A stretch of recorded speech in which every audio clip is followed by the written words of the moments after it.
How to fix YouTube buffering problem.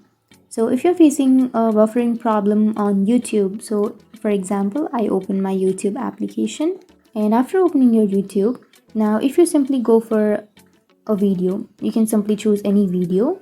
And once you open your video, now if you're facing a buffering problem on the YouTube, then what you can do is simply go for settings, which will be on the upper right side of that video.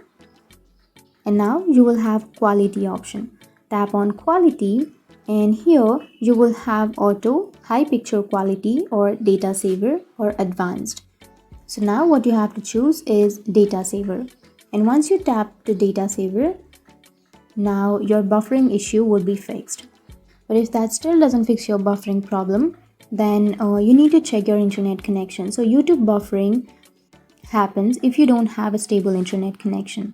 So that's the main reason. You can simply switch to your mobile data if you're using your Wi-Fi, or if you're using your mobile data, then you can switch to your Wi-Fi.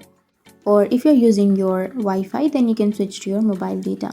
So that's the reason why you're facing the buffering problem. And that's it. After changing the quality of your video, your buffering problem will be fixed. So that's it. And if you have any questions, feel free to comment below. Thanks for watching.